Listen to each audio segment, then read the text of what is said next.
ఉన్నాం. ఆ రోజుల్లో మహానాడు ఎక్కడ జరిగినా కూడా మనం ఇక్కడి నుంచి పోయేవాళ్ళం. ఎట్లా పోయేవాళ్ళము? లారీలో కానీ, సిటీ బస్సులో కానీ, వ్యాన్లలో కానీ పోయేటోళ్ళం. ఎండనక వాననక అన్నీ సహించుకొని పోయేటోళ్ళం. ఎంత దూరం వరంగల్ జరిగినా, అదేవిధంగా మిగతా చిన్న చిన్నవి మామూలుగా బీసీ ఎస్సీలు జరిగినప్పుడు కూడా నల్గొండలో జరిగిన, అదేవిధంగా రాజమండ్రిలో జరిగిన, తిరుపతిలో జరిగిన, విజయవాడ జరిగిన, ఇన్ని ఎక్కడ జరిగిన, నెల్లూరు జరిగిన కూడా అన్ని కార్యక్రమాలు మనం చాలా పెద్ద ఎత్తున పాల్గొనడం జరిగింది. కాబట్టి ఒక 45 సంవత్సరాలకి మనం ట్రైన్ నెంబర్ డైరెక్ట్ ట్రైన్ కూడా చూసాం. మన ఆ ట్రైన్కు ఆ రోజు మన అధ్యక్షత ఇక్కడ ఉండే వాళ్ళు సెక్రటరీగా, మరి అన్ని రకాలుగా పార్టీ బ్యూరో మెంబర్గా, మంత్రిగా ఎన్నో అవకాశాలు ఇచ్చి తెలుగుదేశం పార్టీ నాకు ఒక మైనార్టీగా మరి రాష్ట్రంలో ఇంత అవకాశం ఎవరికి దక్కలేదు. బహుశా ఒక మైనార్టీ కూడా భారతదేశంలో కూడా ఎవరికి దక్కలేదు. ఒక పార్టీ తరపు నుంచి నాకు ఒకరి దక్కలేదు, అది దక్కినంత వరకు కూడా. మరి ఈరోజు మరి దానికి రుణం తీసుకోవాల్సిన అవసరం ఉంది. నిన్నే మొన్నదే ఎన్నికలు జరిగాయి. మీకు అందరూ తెలుసు, ఎన్నికలు గతం ఇప్పుడైతే బాగా వర్షాలు పడుతున్నాయి. గత సంవత్సరం అయితే ఎటువంటి ఎండలు ఉన్నాయి మనకందరూ తెలుసు. ఎంత కష్టపడ్డాము, ఎండలు అంత తిరిగాము, మీకు అందరూ తెలుసు.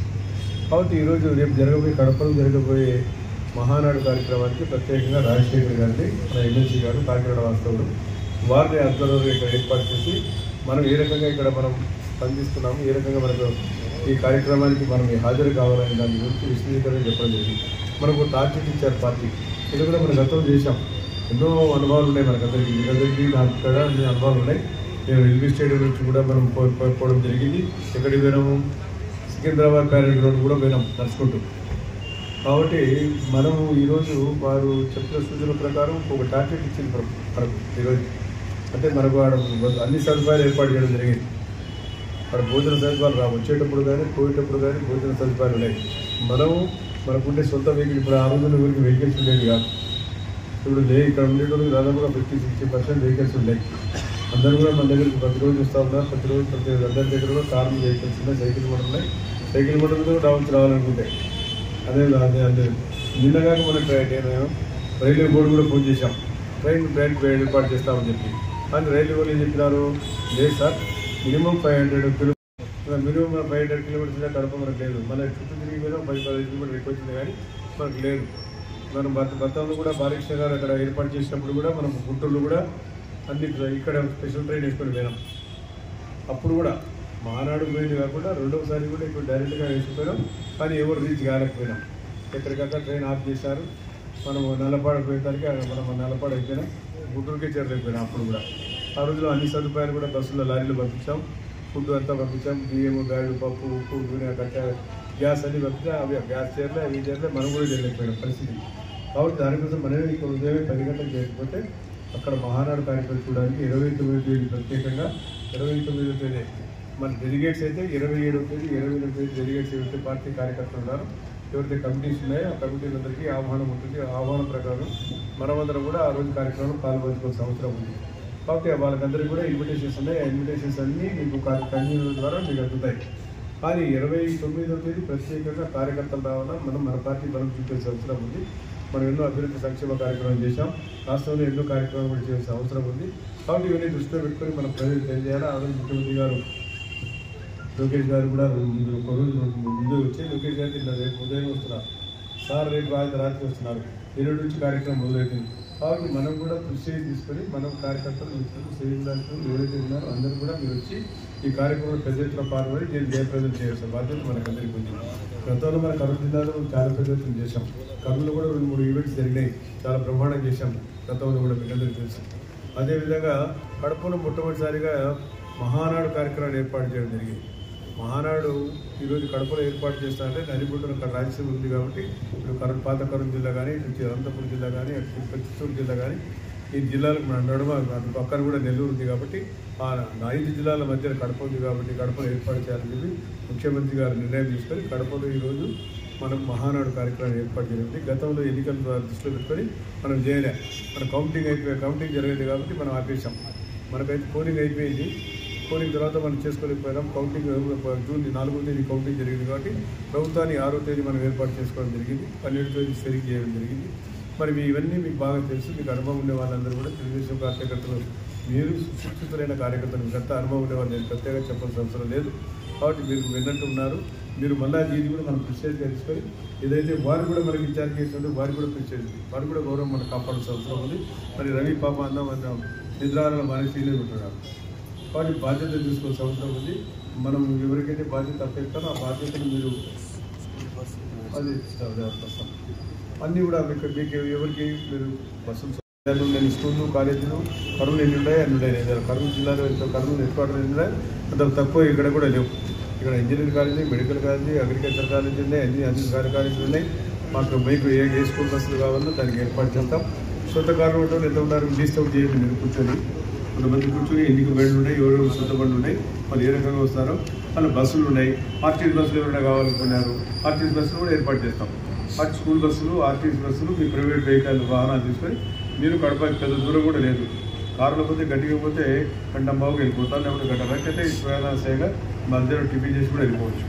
కాబట్టి మన కారు రోజులు మీరు ఒక ఆలస్యంగా వచ్చినా పర్వాలేదు. కాబట్టి ముందుగానే వస్తే పబ్లిక్ మీటింగ్ కాబట్టి దాంట్లో మనం తెలుస్తూ ఉంటుంది. మనం ఏం చేయాలో భవిష్యత్తులో తెలుగుదేశం పార్టీ చేయబోయే కార్యక్రమం ఏముంటే ముఖ్యమంత్రి గారు అందరూ ప్రజలకు ఉద్దేశించి ఆ రోజు చెప్పడం జరుగుతుంది. కాబట్టి మన బాధ్యతగా మన కర్తవ్యంగా మీరందరూ విదేశదానం చేసుకొని మీరు ప్రతి ఒక్కరు కూడా అందులో పాల్గొనాలి. మన స్థానికంగా మన కాన్స్టిట్యూన్సీ మీటింగ్ ఏర్పాటు చేసుకున్నాం.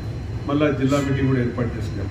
జిల్లా మీటింగ్లో 3000 మందికి భోజనాలు పెడితే ఆ ఒక పేపర్లో 10 పేపర్లో పడేళ్ళు మధ్యలో పెద్ద కుక్కలు ఫోటోలు జనం జరుగుతారు. ఇది అర్హత అయిపోయింది. ఎందుకు అట్లా ఫస్ట్లో వచ్చి ఫోటోలు తీసుకొని పోతారు. ఎప్పుడు వస్తాడో రావాల్సిన అవసరం. పేపర్ ఉంది, జ్యోతి పేపర్ ఉంది, మా సొంత వీడియోలు ఉన్నాయి, నీ దగ్గర ఫోటోగ్రాఫర్స్ ఉన్నారు, ప్రతి ఒక్కరి దగ్గర సెల్ ఫోన్స్ ఉన్నాయి. అందరూ కూడా బంధించారు. ఆయన ఒక్కరిగా కనబడి ఆ కళ్ళకు ఎందుకు మరి కళ్ళకు అద్దుకున్నాడు. వాళ్ళు ఏమన్నా అర్థం కాలే ఏదో అనిపించా అదే రోగం ఉన్నట్టుంది. అది పోలేరు. మీకు తెలుసు ఇప్పుడు మనం కూడా ముఖ్యమంత్రి గారు నేను ఒక ప్రకారం మాట్లాడుతూ వస్తాయి ఆయన గురించి. నేను దానికి వస్తే ఆయనకు స్పీడ్ వస్తాయి, దాంట్లో వస్తాయి. ఇక్కడికి వస్తే ఎంటికలు పెరుకొని పైన చూపిస్తున్నాడు కానీ మేడం మన కింద చూపిస్తే భయపడాల్సి వస్తాయి. ఎంటికలు పెరుకొని అంటాడు. లేకపోతే ఇంకేమన్నాడే బంగాళాఖాతం వేస్తారంటాడు తెలుగుదేశం పార్టీని. ఏదో పిచ్చిగా వాడదు.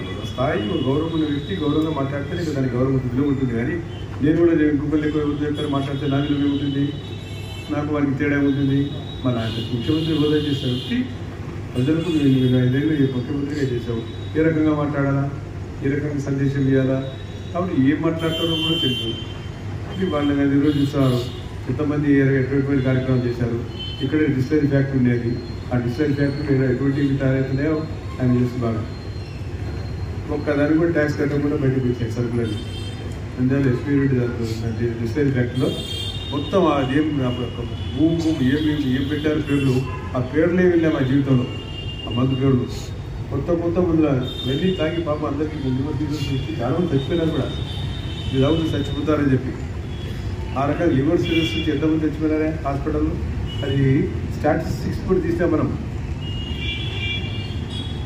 అందరికీ తెలుసు. మేము జనరల్ హాస్పిటల్ పోయి ఎంతమంది లివర్ సిరీస్ వల్ల చనిపోయినారు అది కూడా తీసాం. దాన్ని కూడా గుర్తుపెట్టుకోవాల్సిన అవసరం ఉంది. అది కూడా తీసి మళ్ళీ రెస్టార్ట్ అయ్యారా.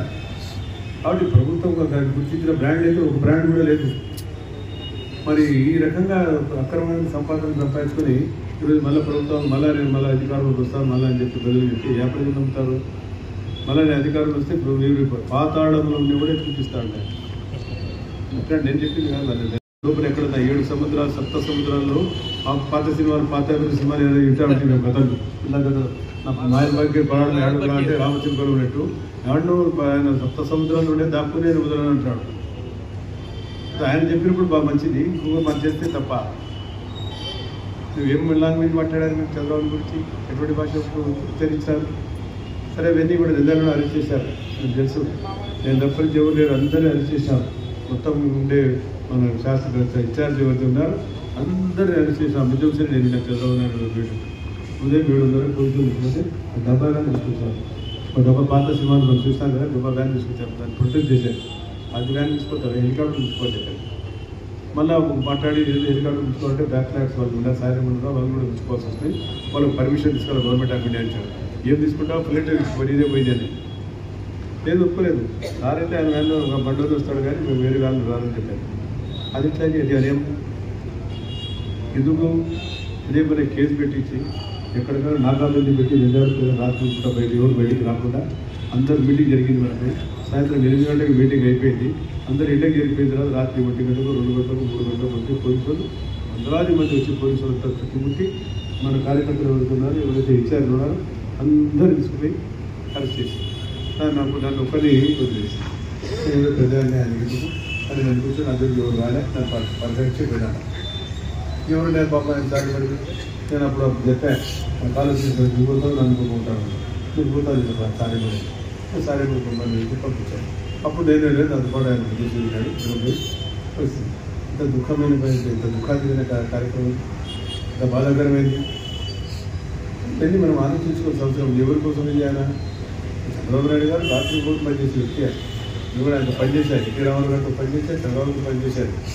చంద్రబాబు నాయుడు గారు నిద్రపోయాడు. రాత్రి భాగం పనిచేయాల్సిందే. మన ప్రజలకు మా వాగ్దానం చేసి ఇస్తే ప్రజా సంక్షేమ అభివృద్ధి కార్యక్రమం పాల్గొనడం ప్రజల కోసం పనిచేయాలనే దృక్పథమైన వ్యక్తి ఆయన కూడా ఇక్కడ ఈరోజు కూడా రాత్రి పగలు ఎప్పుడైనా కార్యకర్తలు మీటింగ్ జరుగుతాయి ఎలక్షన్ ముందు కానీ తర్వాత కానీ తెల్లవాళ్ళు కంటిన్యూగా రాత్రి 7 గంటలకు 8 గంటలకు మామూలుగా అయిపోయిన తర్వాత మనం చాలా మందికి అనుభవం ఉంది కదా.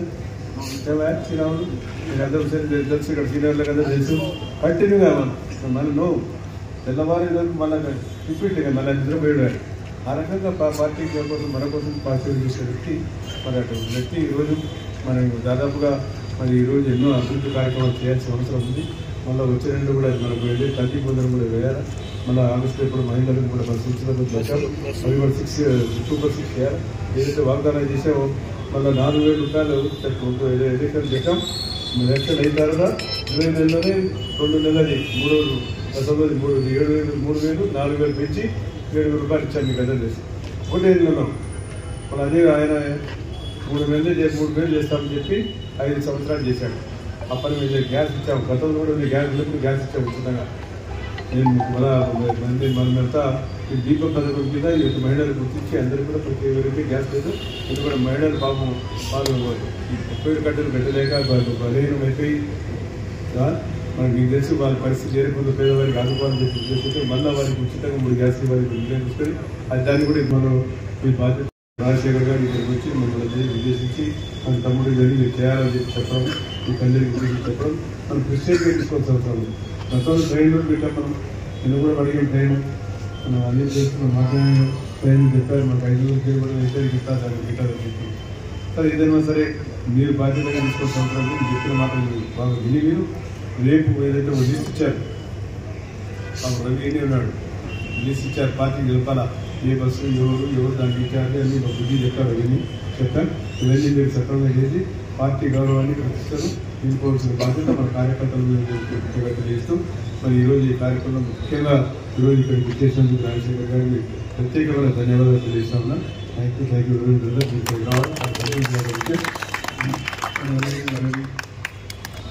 రవి ఎట్లయిన మంచివాడు, బుద్ధిపతుడు, చాలా ఎక్సలెంట్ జడ్జిమెంట్. ఎన్నికల్లో కూడా ఆత్మీయంగా పనిచేశాడు. ఆయన ఎవరు ఏది కదా ఎవరు పనిచేశారు ఎవరు పనిచేయాలి అన్ని విషయాలు కూడా తెలుసు. కాబట్టి మరి జయప్రదం చేస్తారని మరొకసారి మీకు అందరికీ తెలియజేస్తూ మరి ఈ అవకాశం కలిగించడం మీరు ఇక్కడికి వచ్చేసినందుకు వచ్చిన రాజశేఖర్ గారు వస్తానని చెప్పి పిలిపించినందుకు ఇంతమంది వచ్చినందుకు చాలా గౌరవం చెప్పి చాలా అదృష్టంగా మేము భావిస్తూ మరొకసారి మీ అందరికీ నా ధన్యవాదాలు.